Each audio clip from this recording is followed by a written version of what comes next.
Alright. Greetings, everybody. My name's Captain Jan the Seeker, and today with me are Kassi, Rex, and Jay. Today we're going to talk about dragons. Yes. Dragons in general, like in every single thing, games, movies, um, Everywhere. fan art, people who creating dragons. Like we all know that dragons are mythical creatures, right? Mythical Yes. creatures stemming from the medieval ages, Yeah. dark And ages. Yeah. beyond, depending on your class definition of what counts as a dragon. Yes. Indeed. Also, yeah. Hello, we are here. Yes. Like, the thing is as well with dragons is they'll be represented as vicious and fire-breathing beasts.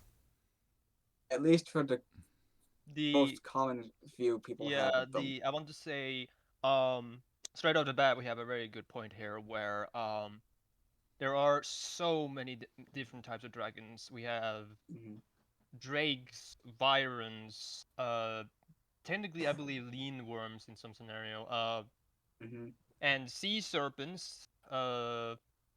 Like when you talk dragons in general, there's so lot of ground to cover. Like as you said, fire breathing beast As is per the yeah, it's usual basically medieval depiction.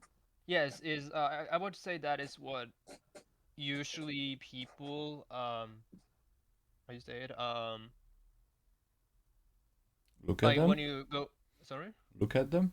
See. yeah like when somebody says like hey what do you you go up to somebody on the street or whatever and it's like hey dragons, then usually the depiction you will get is that of a fire breathing lizard or reptile with Yeah. wings. Yeah. But in truth there are so many different types of dragons. Yes. Now, I'm going to make this clear off the bat when we go through the rest of this long diatribe on our own thoughts and feelings, is that I'm going to be pulling references in terms of like when talking about these from a particular YouTube video I'm going to link for honor so that anyone who watches this can see that one in the description. Yeah, I will put it in the Um, description as well. this here. If anyone else who's familiar with Dragon YouTube, overly sarcastic today, very good trope talk on dragons in their use in fiction and fantasy in general, and looking at them also from a historical standpoint and what they play, what role they have in the stories they're in, and some And overarching themes from all of them. True. But we also know that dragons are like made up creatures. We have also no Yes. recollection that they actually existed in the world I we're mean if you living go today. back in time and then ask the medieval knights, I'm pretty sure you will get some raising eyebrows. Who the hell is this guy and what is he trying to tell us? Like, Because for them, these animals are about as real as an elephant because no one's ever seen an elephant in medieval Europe outside of a Exactly. bestiary. And another pointer is that a lot of dinosaur oh, okay, I will go on the beaten track here and say that there weren't any um fossil people are gonna rage at me in the comments probably now, but fossil diggers, Oh, paleontologists. Um, there were none of those in the medieval ages, but you would still find some like in Nixon crooners of the world mm, traces of dinosaurs. For medieval people, that was basically the equivalent of finding well dragon bones. You have yeah, this is not a dragon, but as an example, mammoth tusks that were found in the frost and what have you. The medieval people actually thought those to be claws of griffins and similar things. yes. And it winds up being that a lot of these bones, when they're discovered, if they are at all found, are usually thought to be something like giants or bones of dragons or other monsters that have been lost to past. And there was a whole thing about if you find these bones, which were basically just rocks in the shape of bones, which is what a fossil is most of the time, is that the idea was to because these bones were said to have mystical properties that could be used as remedies or cures or strengthening things, that you'd grind these things up and put them into some kind of elixir or medicine and then consume it. like it would have certain healing properties. Have you ever Of heard course, of we a know that is not true Have you ever heard of a nowadays, potion? anyways. Potion? But Yeah. that's what the druids came in as well. Like in that certain age, in the Middle Ages, the Dark Ages, like everything that had to do with like Supernatural. potions, healing, anything else, alchemy in its whole. Um, Well, alchemy is more of a late medieval thing that stems from actual people trying to figure out, okay, what the hell is science? yeah, Like, yeah, no but one knew what the fuck what science was then. no, Be but careful, bef- be careful Mostly. about the comments now. before that, it were the druids who created the potions, and they were actually already experimenting on the alchemy by finding these fossils and creating those potions for, let's say, a knight or somebody that was like, I'm going on a Well, quest to hunt the dragon. again, you're not so much druids. No, that's just in general anybody who has these traditional herbal or medicinal practices. The druids are something else entirely, and it's kind of hard to shoehorn them in here with because Yeah. I'm just gonna say is that we don't actually know a whole lot about the druids themselves. There is quite a bit of stuff on them, but again, none of us are professionals, so just take what we say with grains of salt in terms of like that aspect Yeah, of it. this is totally what we're discussing now is totally our own opinion on the Yeah. Hey, why are you talking entire out of? matter. Hey, Cassie, why are you Now, talking out of thin air? I'm a professional. nonsense. But circling back to aspects of the dragons as they are as a mythical thing, there is they a dragon technically goes back to you want to go real far back in mythology. You want to look at Mesopotamia. Two of the creator deities are what we would understand these days as dragons. You got Bahamut and Tiamat, And dragons of the fresh and salt waters. I just want really quick want to say that for some of you that might actually be watching this, if you are a fan of D&D, those names might ring a bell for you. Mm-hmm. Well, Because those have been co-opted into the pantheon of gods in D&D as the good and evil dragon gods. yeah, but not necessarily Bahamut should be known by the majority of the people. Not only because of D&D, but just in general, the name Bahamut itself should already It's been start. used in several other Yeah, places throughout pop culture and fiction. like not to mention like Shinjiki no Bahamut, also called Rage of Bahamut. It's a great anime series actually, and it actually shows that the rage of Bahamut can actually destroy the entire world. That's why it's Yeah, called Rage of Bahamut Bahamut, because yes. yeah, But the yeah. other thing that they stem from Mesopotamian mythology is the fact that the children of these creator deities were technically the first dragons. They were what typical ancient and some medieval dragons were chimeric mashups of certain animals people knew to make a supposedly intimidating monster. So it was basically they had heads and tails of reptiles, wings of birds, and bodies of lions. To that kind of fits with the general features of a modern art depicts dragons: this hat-like body, this long neck and tail, and huge wings. I Mm-hmm. also I also want to say that once again the whole thing where speaking about dragons in general, it really depends what kind of dragon you are really like Mm-hmm. after. Um, like what Cassie here is basically depicting right now, I would say, is the normal known dragons that have wings, uh, Mm-hmm. walk on usually at least would walk on four legs, breathe fire. But then as further we go into more, I want to say kind of pop culture. I want to say.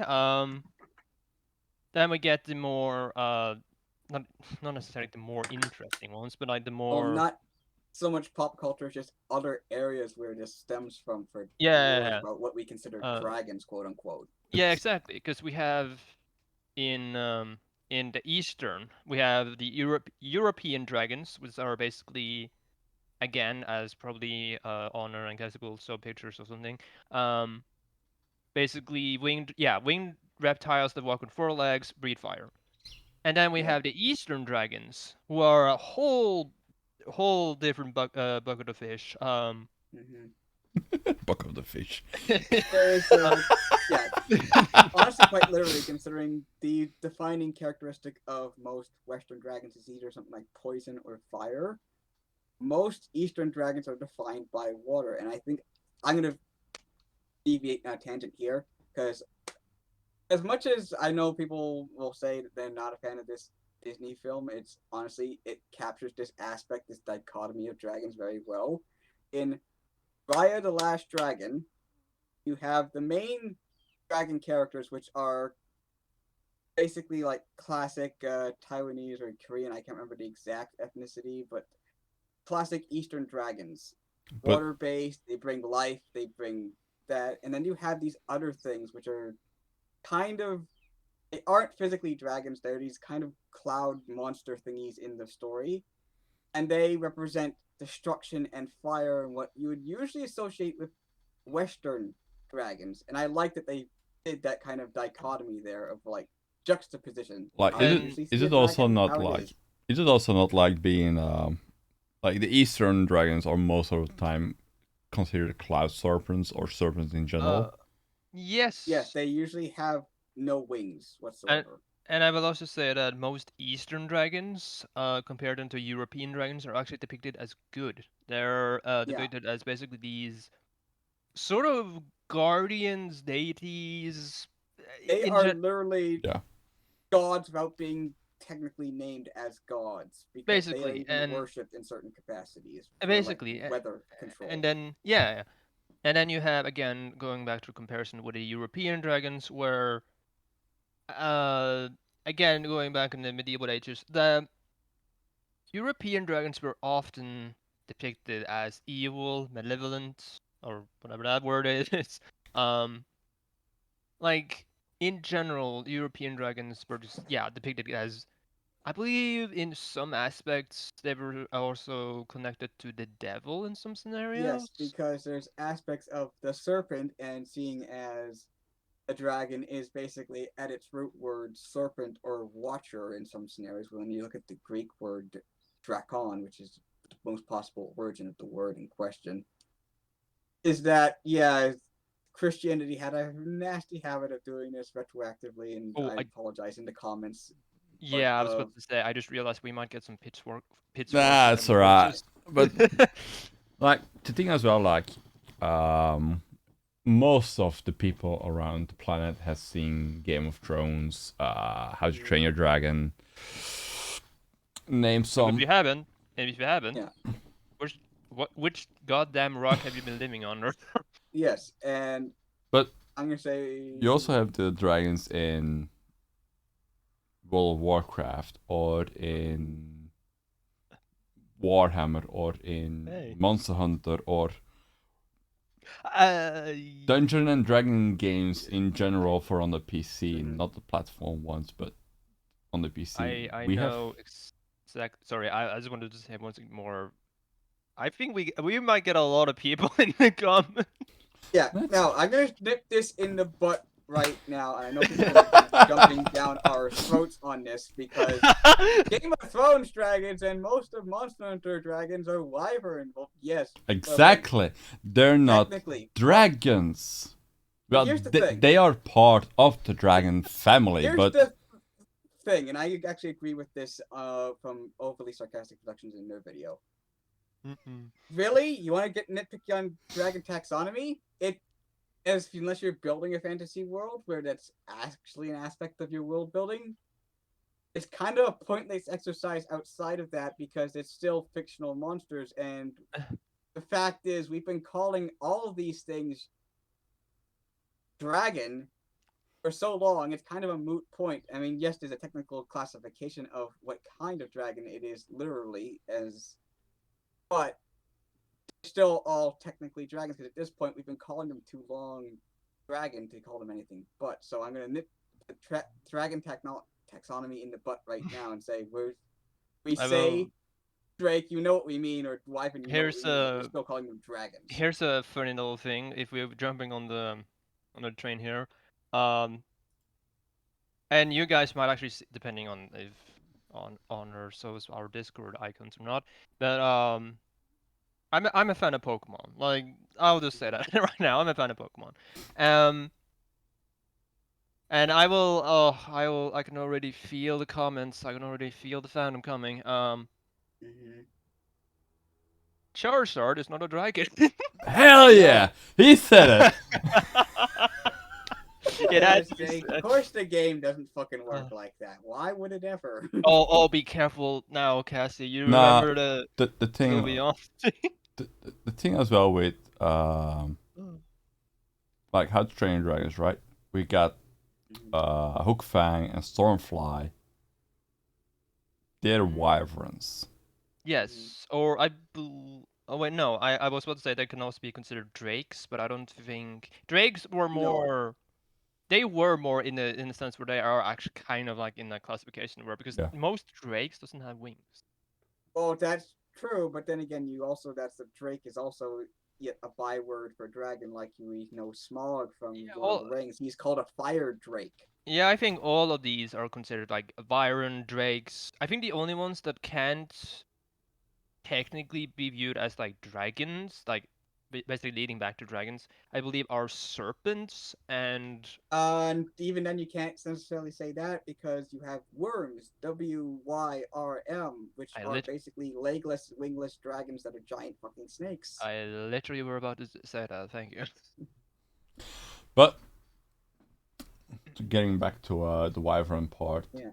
uh, wyverns could be described as they had two legs and they used their wings to like stand tall on their like the hooks of their wings, like when they fold up the Their wings, you knuckles. or knuckles. Some of them can walk on them, some of them can't. It really just depends on the No, wyvern, I'm I not talking guess. about walking. I'm like just standing on it, like as a support to like stand up.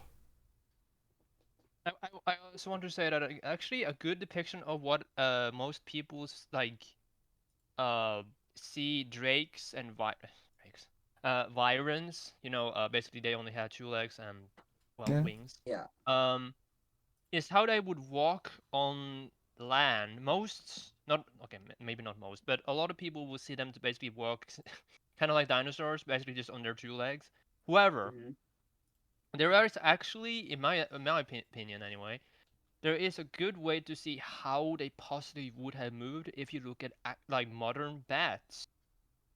Well, to be fair, the one bat, because most bats generally just crawl around, but it's the general idea of it using its wings to walk around because Ew. unlike birds, which have no way of doing that with their wings, No, but bats do. again, moving back to the fact I was trying to point here is that yeah, they use their knuckles to actually maneuver, or at least like they. Yeah. It's out of my element, so I Like, Yeah, I but think I it lost it when is I an think I I lost it when I said Charizard. yeah, you did. I think you did because Pokemon can be dumb like that. Anyways, I know exactly um, why you were saying that. yes, and I'm not going to go into that one because I'm going to move on right now and go into we aspects already of we already said our doom set on the comments. yeah. Back on topic of like Yeah, the yeah. classification is that honestly, I'm going to look at this again through looking at historical legend standpoint and again pulling from OSP's video. The most common thing that connects most dragon stories is not really how they look like because there's almost no two dragons that look the exact same in most historical stories or legends. It's wind up being what they have in the story, and usually their biggest part in the story is that they are powerful, they are awe-inspiring, and there's almost no sign of anything else. It's usually a sliding scale of whether or not they're malicious or intelligent or good or evil or anything else is usually their overarching theme is that they're the most powerful thing in the world and they are basically an obstacle overcome or a If ally to anybody find. if anybody finds this if anybody you should know where this quote Mm-hmm. comes from, but basically to sum up what my friend just said here, I am fire. I am death. Pretty much. Or anything else that describes the dragon just being the strongest thing possible in this kind Yeah, of. and sorry, that actually brings forward a pretty, I'd say a nice addition to this topic. Smaug from The Mhm. Hobbit. You're talking about dragons being powerful and Yeah. just basically awe-inspiring. Smaug, I want to personally say hit it square in the head in the sense where the way it shows traditional view on dragons being basically these Mhm. huge, excuse me, Hoarders. yeah, Well, yeah, huge we look at hoarders with yeah. yeah.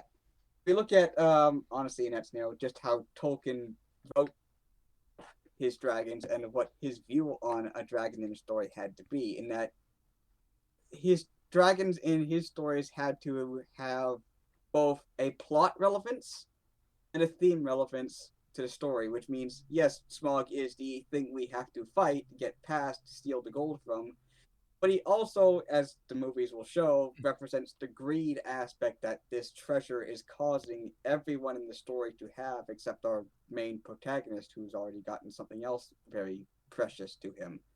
Um, You went there. I He did went he there. totally went there. He went there and back again.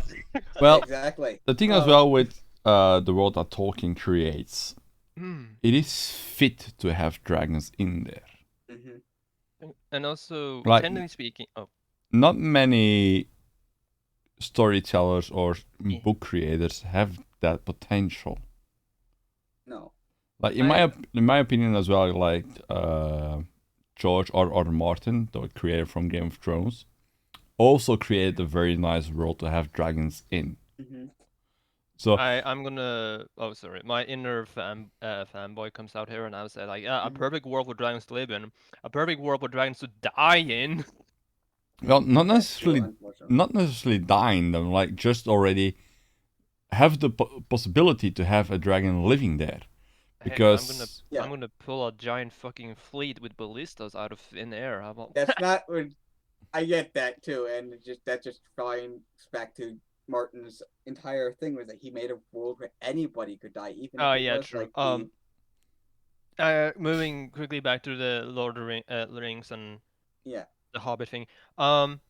Another good depiction of like dragons in the Lord of the Rings saga is the very first dragons that actually appeared in Mhm. Tolkien's universe were not actually winged creatures of fire and death. They were actually Ground four-legged. loving creatures of Exactly. fire and death.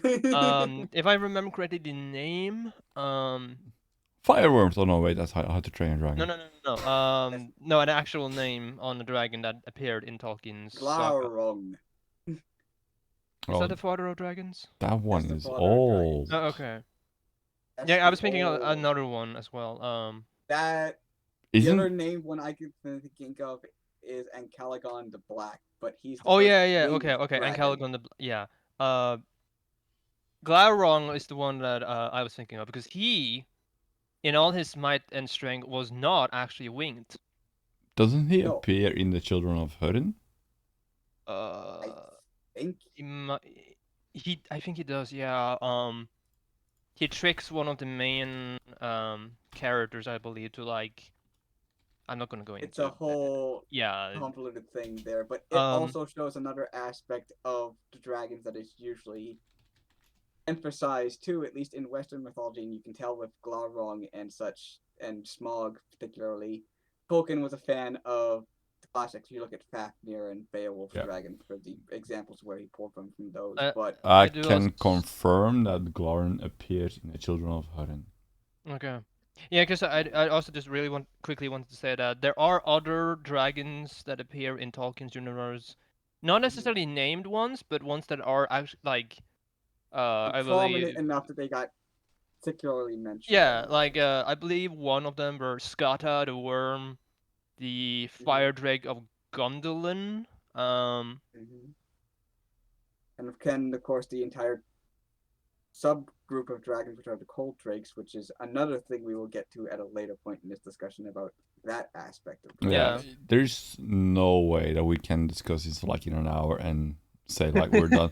Dragons in general are like still They're creatures. just that big. Yeah, That as well, but basically, but dragons in general are like creatures where you can keep talking about, and not to forget, mhm.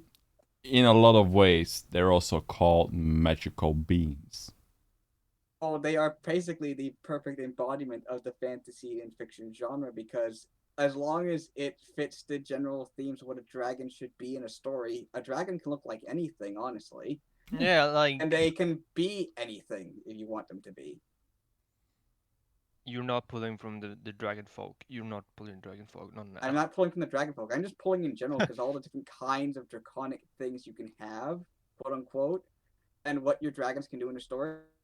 Like Toothless in How to Train Your Dragon is extremely different from Drogon, and then both are extremely different from Smaug and Deathwing and all Exactly. other pop culture named dragons. Exactly. True. Like any dragon, you just need you. If anything, I would ask the question: what really makes a dragon a dragon? Is it its wings? Is it the ability to breathe fire? Is it scales? It is Nope. how you. It literally is how you depict a dragon. As long as it It's looks like a dragon, it can be a dragon. It doesn't need or to. at least functions like one because you can Yeah. have characters that are named dragon even though they don't necessarily bear a physical resemblance to one. They just have to fill the need of coming across being a dragon in their nature, in their presentation.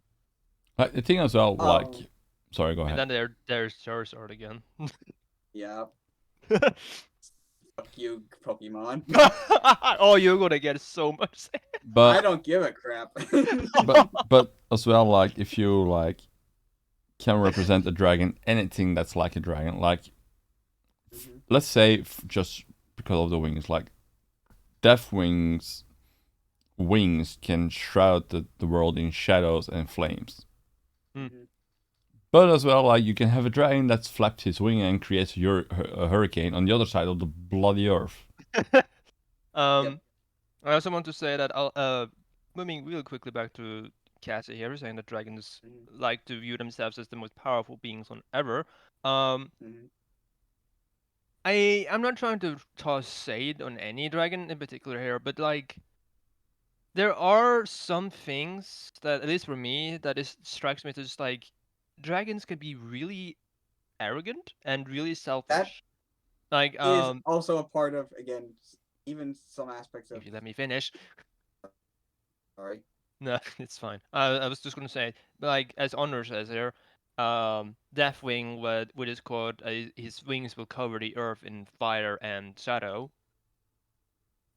His wings physically cannot do that, and I don't, if I remember correctly, he doesn't actually do it Yeah. either, because game.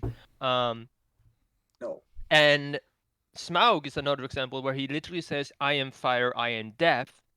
Yeah. He is by all means powerful and strong, but at the end of the day, he is not, actually the Grim Reaper. No. But this is the thing too, is that uh dragons in general do, if you're going to talk about the ones that are more sentience, there is a certain aspect of pride and vanity that goes into that. Even if they are a more humble dragon like an eastern one, they still hold themselves in the most high esteem, It's even in if their they nature. it is in their nature. And there's an aspect too, again, of going back to dragons as powerful, and basically you're usually the most powerful things in a story. It's just, again, some Usually. people theorize that basically dragons are basically tailor made to be the ultimate apex predator. But I will argue on that one, but I'm not gonna, because I don't want to start a war in I, the comments. but dragons also are like seen as nobility. Like they're noble, yeah, they're proud, they're taking pride in what they are as a creature. but then that's what really makes the subversion of, like, you make a dragon that's tiny, itty bitty, and adorable, and it's the ultimate subversion of what a dragon usually is. Mm-hmm. Because you That is got still a a dragon. tiny dragon like you get a tiny dragon like the Terrible Terror. It's still a nice little critter, but it's tiny and rather cute and minuscule, and it's usually not what people conceive of when they think dragon. It's this big thing that flies, kills shit, and breathes fire. Not true. And again, you can I play just- around with that concept of a dragon just because. And I'm seeing the timer is running here. Mhm. Really quickly, I keep saying real quick. um, There's no then, time. yeah, this is how I talk, alright. Meh. But like going back to the whole thing where this is good. For I'm stumbling over my words. I don't have like a script or anything, so please excuse me. Yeah, but this is not scripted. This is all off the cuff. Well, we're never. Yeah. I never script anything. Like, I just go with the flow. Well, now you just made it sound like you're anything but professional. We are amateurs, if anything. No. But I was gonna say is that with Cassie saying there the terrible terror, yeah, you have basically these giant dragons that are basically Smaug, Deathwing, you name it. And then you have these that are very tiny and small. You can have any sort of type of dragon. It will still be a dragon. You have again the drakes, byrons, serpents, lindworms, and all those. There are still dragons. Different aspects, different breeds, different types. They're still dragons. True. But the thing as well, like, no matter what creature you create, Except for Charizard. you can tell, like, just by the way how it's being represented, it's a dragon. Even if it doesn't have wings or anything that's, like, No. dragon related. Yeah. But you can just see by parts of, like, alright, I'm standing in front of this huge creature that's, like, pure, that shows off pure nobility. And then you see, like, that's a dragon. Mm-hmm. Even when it doesn't have wings. And that's an aspect in Monster Hunter World and Rise and the entire shenanigans from Monster Hunter. A lot of them are like being said like, alright, this is a brute wyvern, or this is this type of wyvern, or this is this type of dragon, or Besides, I'm Yeah. gonna casually slide it and then take control there. Uh-huh. What? Because this is in my element. But like, take it, take the stage, it's Yeah. yours. Oh, I'm not ready for this. Besides Capcom, basically, how do I steer this? No. Besides Capcom, basically simply going off and saying like, oh yeah, it vaguely resembles a dragon, so we're just simply going to count them virus. Well, to be fair, that's just we are referring to world primarily, so just to keep that one clear. Yeah. Or are we now? Well, yes, there's actually more things in other games that are definitely not wyverns and are not listed as such.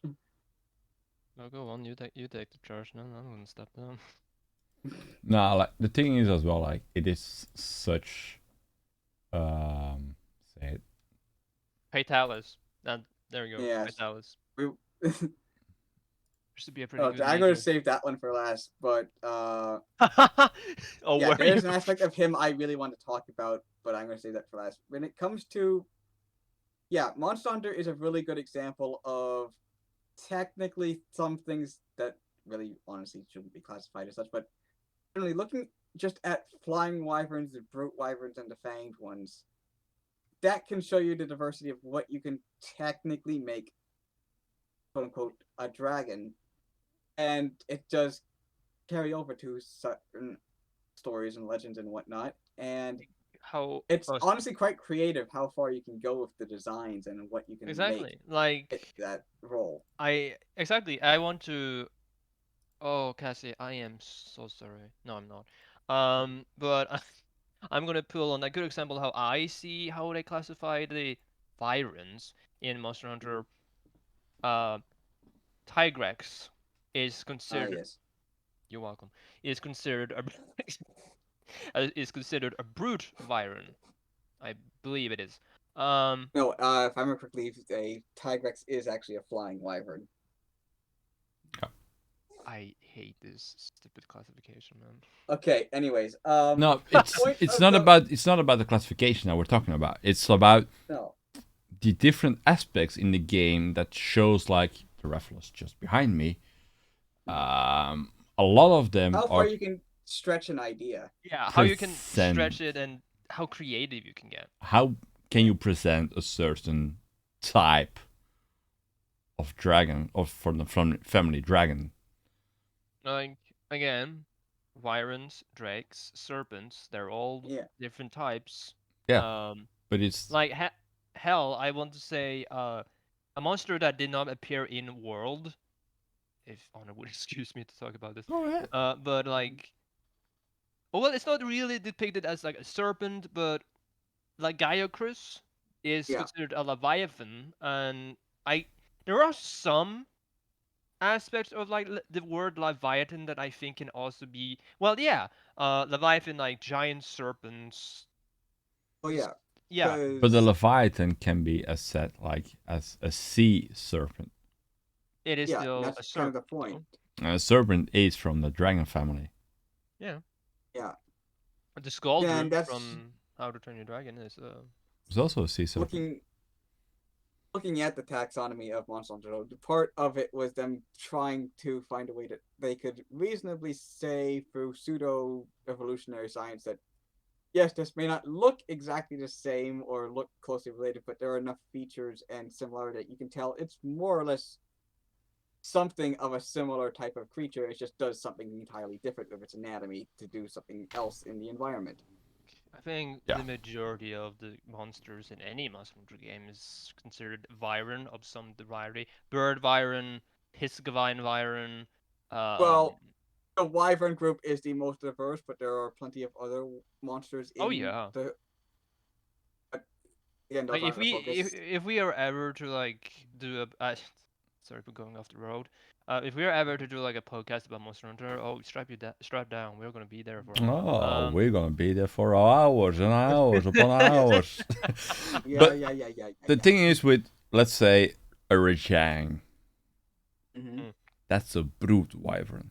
No, No, that's no, a no. fanged beast, is what that's called. That's actually supposed to not be a wyvern. Okay, so that's an actual beast then.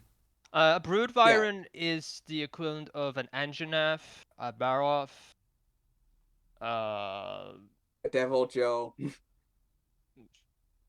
Shit monsters. I thought the Get Devil it? Joe was Yes. called a pickle. Like, we have all these Vyrons, or what are we gonna call this giant brood Tigrex? This giant whatever Brute thing. monkey. Yeah, pickle. What's the most fearsome name you can think of? Pickle. Anything else? Pickle. Yeah. No. Pickle. Railed that again. What do you call it? What do you call a savage Devil Joe? Sour pickle. Yeah. But in general, there are lots of in other games they've had a lot more diversity in what they've had in their monster rosters that will just double down on lots of wyverns just because they could. But circling around, there's a better video essays on it than this one. But Yeah, we're circling not back here to to- talk about like. We're doing this No, for not- fun. This is not Yeah. our mythological There are- brain talking, but we No, we this is- just like doing this. We're not claiming to be professionals by any means. We're just saying Never. our minds. No, there are better video essays on YouTube. That's why I asked Honor to link one in the tab so you can watch one of them that better does it. But circling back to Fatalis on this one, and that Fatalis and some of the other Take it away, buddy. A-class dragons I want that armor. really epitomize what it means for the dragon to be the most powerful thing in the world. Because it winds up being that the Elder Dragons are the strongest things in Monster Hunter, bar none, and they are in stiff Lore-wise, at levels least. of Yeah. power. Yeah. And then you get to the dangerous A-class monsters, which is basically your Fatalis, your Alatreon, your Diamorales, all these creatures. Yeah, me and Cassie had a very interesting discussion the other day where, speaking about a world in particular, we got introduced to a whole slew of, I want to say new monsters, but we got introduced to the special new monsters. Mhm. Sanojiva and Sabujiva, which were, as far as I can remember, and I am not gonna look at that picture as weird. Um, Mhm. but basically, I have a picture I can toss up to honor. Yeah, sure, go ahead. It's basically though, Sabujiva and Sanojiva both were depicted in the lore-wise to become from outer space. Yeah. And at the same time, they are still like described as elder dragons, and technically Fatalis is an elder dragon. But as Cassie Yes. says, they're depicted as these um, kind of more than just elder dragon. Here's the picture. Yeah, they are the ultimate power at this point. And again, it circles back to the whole idea of the dragon is almost never not powerful. And it just gets sold even more too by the visual design of. I'm going to look at purely Savvy and Italis for this one because the visual design is honestly fairly simple and straightforward. It is just generic dragon. It's how they are implemented, how they are hyped up, I guess is the best way to describe it. How they function But makes them all the more impressive and just stand out. And Fatalis more so because its simplicity is its standout compared to so many other monsters that are very complicated to fight or to understand how they work in the world. Fatalis is simple and it works. And again, there's a better video essay out there on it by Team Darkside, if I remember correctly, or Yep. someone else the thing as on well, like, Fatalis. let's go back to Fatalis for a second, right? Well, Yeah. we were already discussing him. So that is Fatalis behind me. Yep. Mhm.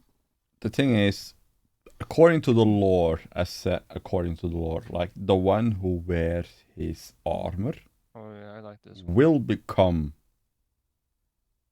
The Fatalis the in the next end. Fatalis. Once more, I will take the rails real quick. That is, Mhm. yes, it is described in the actual. This is kind of interesting. It's described in Black Fatalis' armor, which is the Black Fatalis being the, Normal one, yes, anyways. and I see that honor changed his picture, so I will be real quick. No, keep talking. I'm just playing with it. Basically, Black Fatalis' armor does tell of a story or more of not necessarily an actual real deal, but again, lore-wise, where if you wear Black Fatalis' armor, you will be yeah, again, pulling up afterwards. You will be trouble with nightmares. Your body will crave endless bloodshed and other kinds of nasty things. And yes, indeed, in the very end, it basically says that you run the risk of turning into or becoming the next Fatalis. Or just Uh, winding up dead yeah, at the end of it. or just straight out you die simply because that is just how powerful the armor is. The armor Mhm. technically will, again, this is just simply for the lore. This is not actually happen. This is not something that will happen to you character in the actual game. So No. you know who Bummer. you are. Stop nagging me about it. Mm-hmm. But basically, yeah, your the armor in a way, I suppose, will actually fight against you even after the actual creature's death, because Yeah. Patalis, It, going with the lore wise, is such a the hate Fatalis has for humanity as a whole is barely unmeasurable. but that can be. However, oh, All right, no, go ahead. thank you. I was going to say, however, White Fatalis' armor tells of a slightly brighter story. I cannot remember it, so sorry, people. But like, an interesting thing I find is that Black Fatalis is armor is said to be this sort of doom-bringing piece of well, clothing in all intents and purposes. Mm-hmm. However, White Fatalis, which is depicted as being the strongest and I believe the wisest, like the smartest of the Fatalises, are tells of a more brighter scenario of, well, I Mm-hmm. believe it is good fortune and all that.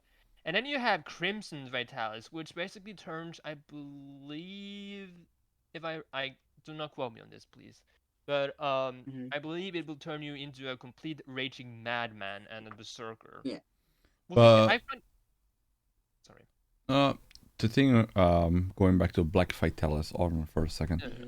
Mhm. Um, You just want that piece of I just want that. I'm let's just get that on the The table. moment Jay told me about the lore behind the armor, I got so fond of it that I'm like, all right, I need to get my hand on this armor.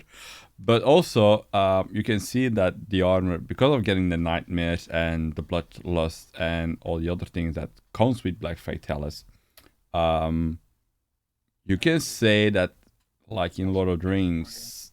Sorry. I'm tossing a picture for you with the armor. Yeah. So the thing is, it has an aspect that can say like it's like with the One Ring. It has Mhm. slightly a piece of a soul from the monster or from the creator itself. It has a will of Mhm. its own. Yeah, and that And it will will needs drive you to madness. to be answered. Otherwise, you're gonna go mentally crazy and die eventually. If you're not Mhm. powerful enough to withstand it or Yeah. hell even fight against it, yeah, you will succumb to its influence and according to the lore, you will become the next Vitalis. Now, circling back to the monster itself, Mm-hmm. I recently learned from another video essay This is gonna on the turn into Monster subject. Hunter story. Yeah, this is more online. I'm circling back to the whole power trope of dragons regarding Fatalis's abilities.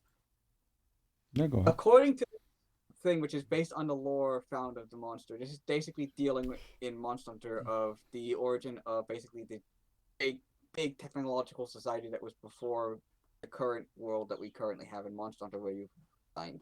Yeah, And that basically the old empire, the old civilization was basically just doing what we're doing to the environment today and just killing the shit out of it and using it to build everything and sending the whole world out of whack. But Fatalis is one of the most powerful dragons out there. Oh, there goes Cassie. He will be back in a second. Um, stay tuned after this break. Fatalis, in just a way, is a very powerful dragon. And going back to the powerful dragons, did anybody here saw Merlin, the series? Don't look at me. The dragon is very well. I will show pictures during this. Um, I do also want to quickly go back to the energy events if that is okay with you. yeah, we will go there in a second. Yeah, yeah. Let's set a picture ready.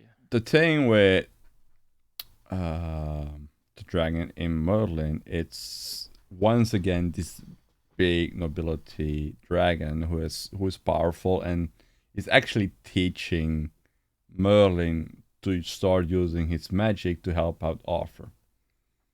Now, Merlin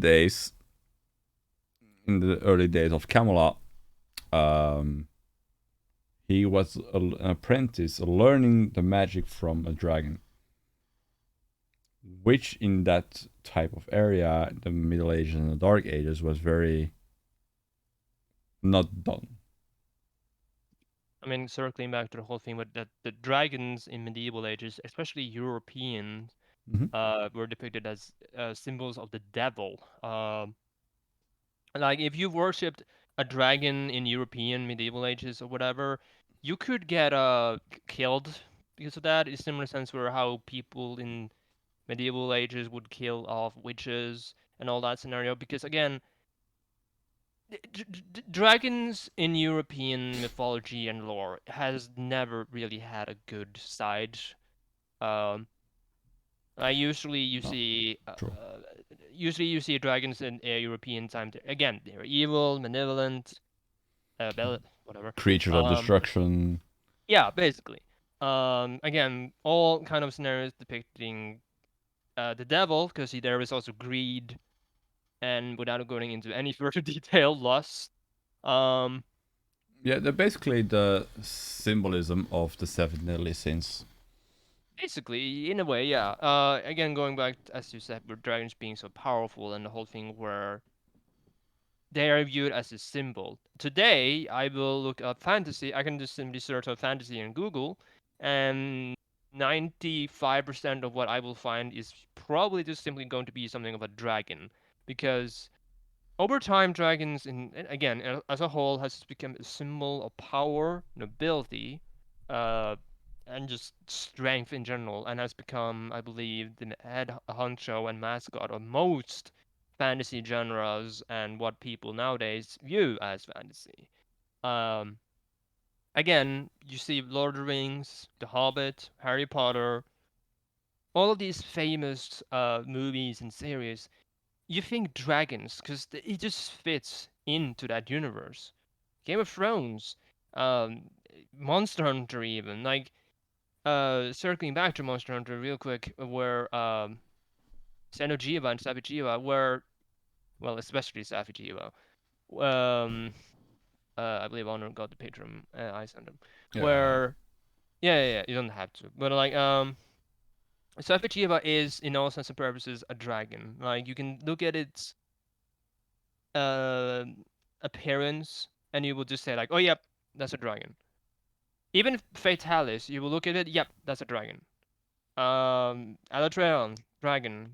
Yeah, Raph, but what you're now doing now is like just go on the physics and how it looks, and Alright. you will in the welcome back.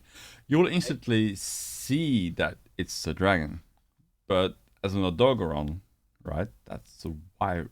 Is that a wyvern? that's a fanged Vyron. Yeah, so it's a Yes. wyvern in there, but you cannot tell that from the first moment you see that is a wyvern.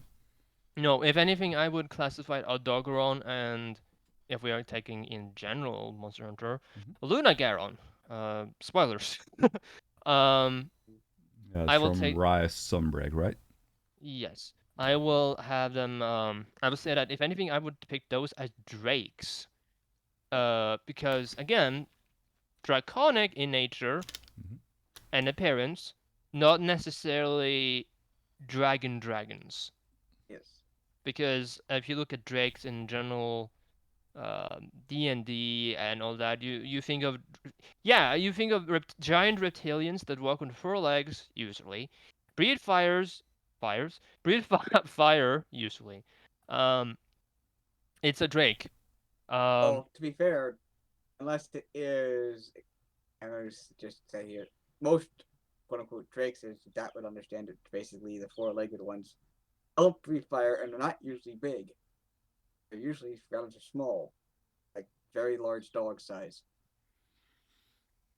Like let's say like a Danish dog, here I could hear the comments. like a Danish dog or something. No, like I Irish really, Wolfhound size and bigger. As in, they're small for dragons, they're big for dogs. I mean, I'd say a drake can still shred a human to pieces, no problem. Tibetan They, Mastiff.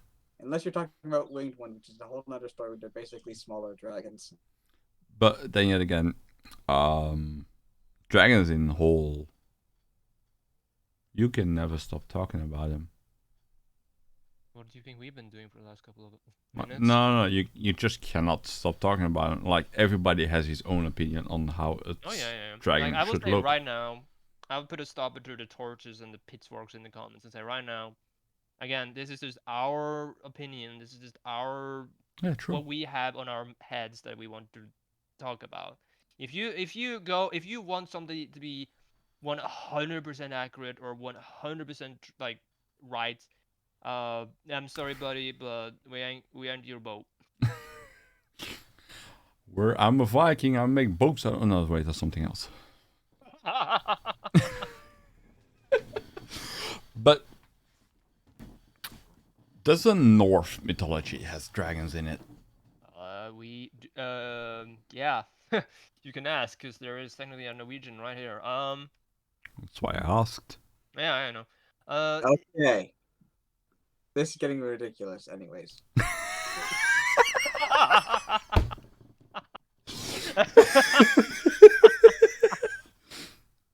Ice is back again because nonsense. This is the context. Whatever. Moving back. Yes, Northern mythology does technically have dragons. Mhm. They're not called dragons per se. Now we're going more in the sense we're serpents. The most Yeah. famous one, I think, will be the Jormungandr, pronounced in a lot of different ways. The Midgard serpent, Bane of Four, the tail biter? Question mark. Yes, because it bites its tail when it wraps itself around the world. Yeah, basically. Sorry, I had my Brain brain went. fart. Yeah, my brain Yes. went no nonsense. And then we have another one actually that I don't think a lot of people might know because it's more shrouded in like it gets kind of shadowed by the, Jormungandr, and it's I believe it's called Needhog, which is Yes. basically it gnaws on the roots of the world tree in Northern mythology, which is Yggdrasil. Yeah, but Uh, then um, I just want to say I'm so sorry for the weird names. This is Northern mythology, so yet again, Northern mythology and their names are like, in my It is opinion, old. most of the time spot on to pronounce a creature. basically, yeah. I mean, for those of you that don't necessarily know too much about Needhog, yeah, as I said, it gnaws on the roots of the world tree, and it actually poisons the tree while it does this. And the only reason why the tree doesn't necessarily take effect on it is because I believe not the Valkyries, but I believe there is like someone or There's a something. squirrel that stops him, if I Yeah, remember from the story. Ratatoskr. Um, which is basically, I believe, said to be one of the messengers of Odin. I believe. I don't remember exactly. Yeah, me neither. But yeah, the most famous one is obviously Jormungandr. My knowledge about Northern mythology goes only so far. That's why I am here. I'm gonna be honest. My recollection of Norse mythology is Thor, Odin, Ragnarok, Fenrir, Loki, and the Valkyries. Funny you mentioned that. I was just about to mention that Jormungandr plays a very big part in Ragnarok. There's a reason why he's called uh, Bane of Four. Because those two are destined to meet in battle, and those two are actually destined to also kill one another. Four, I believe, and I might take too much pop culture into here, but I believe he breaks Jormungandr's jaw with Mjolnir, I think is the name of Yep. the hammer. Yeah, that's correct. And whoever he does this, but not before Jormungandr manages to bite Thor and poisons him with his poison or venom. Yeah. Thor takes a few steps. This is literally from somewhere I read. He literally takes like a few steps and then he collapses and dies. Those two are Yeah. destined to kill one another. And when Jormungandr releases his tail from his own jaws, will signal Ragnarok. There's this whole thing where a lot of creatures, um, and a lot of like they're called Aesir, I believe, in Northern mythology. Mhm. Uh, there's a lot of like signaling Ragnarok. Fenrir will howl. Ragnarok begins. Skull and Hati will finally catch the moon and sun and devour both of them. Signals Ragnarok. Hel will release her army of the undead and the damned from Helheim and signal Ragnarok. But yeah, moving back to dragons and all those. But the thing as well, like with Jormungandr there as being a serpent makes him family of the dragons. In that Yeah. case, no matter which mythology you're gonna look upon, there's always gonna be either a serpent involved or a dragon involved. So I don't think Yeah. when I think about it, I don't think like oh well Wyrens, but I don't think drakes get too much of spotlight actually when I think about it. No, they do not, because they're not the Usually most it's common ones. dragons. No. Usually it's dragons and the Wyrens and well yeah serpents. I think in that order as well. Yeah. Usually. So yeah, I played World of Warcraft a lot, and we had like cloud serpents and normal drakes and proto drakes, and we had a whole For a second there, I thought you said Protogem. We had like a whole shenanigans of drakes that we can choose to either hunt or fly them. The thing was, you didn't get them so easily. You need to do stuff for it in certain time frames, in certain achievements, and etc., etc., etc. But the thing, in my opinion, that World of Warcraft did very good on their dragons was the creation, where and how they got there. So we got the 4 dragon aspects. Most famous one is God damn it, Alexstrasza. She's the most famous dragon next to Deathwing. Mm-hmm. The other ones are like, yeah, they're there, but not really there. And there's me. Yeah. All right. I'm going to. I'm going to go because Gosh. I has other things to do, and I shall get to that Fatalis reveal next time around because my internet decided I was not going to share that bit of trivia in this one. That was too much for the internet to handle. We will keep that one for Monster Hunter's shenanigans. Yes. We will do that. Hint, nudge, nudge. Bye-bye. Bye. Thanks for joining. But yeah. I believe we're gonna wrap this up to the. Yeah, we're gonna wrap this up. This one. We're going on for but an yeah, hour. I wanted to also just say that I don't know too much about World of Warcraft as their friend here does, but like, yeah, there are, I think in most games and video games are games. Yeah. But like Weird, right? but like usually you can have multiple dragons and what have you, but there will be certain ones that are more quote unquote important than the rest. Yeah. Smaug being a good example, although he was the only dragon. Toothless in How to Train Your Dragon. And you can't just have every single dragon to be important, obviously, but like. No, you pick the ones that are like, all right, this can be a very potential important dragon. Yeah, basically. Toothless, Smaug, Deathwing, Alexstrasza. I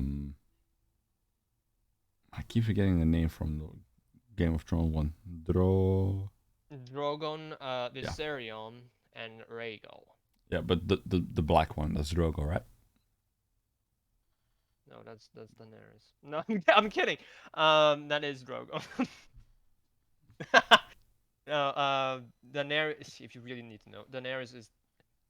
Mother of dragons. Daenerys is the mother of dragons. She didn't birth them. Before anybody gets any weird fetish nonsense, she did not do anything weird with those. The reason why she is called the mother of dragons is simply because there was this She withstood the fire in the hut and came out with the dragon eggs. Yeah, she survived the trial of fire, I believe, or something like that. It's called. Yeah, Daenerys, by all means, has the right to hold the title Mother of Dragons because, well, yeah. But I will not go into that because the comments will be full of fucking haters and what have you. Game of Thrones is Game of Thrones. And yeah, exactly. And B, we're already expanding the time as it is. So. We're gonna wrap this one up. Everybody who sit through this entire thing, thank you for listening and thank you for watching. And remember, Sword is not. No, I'm kidding. My name is Captain Jonnerseeker, and I will see you next time.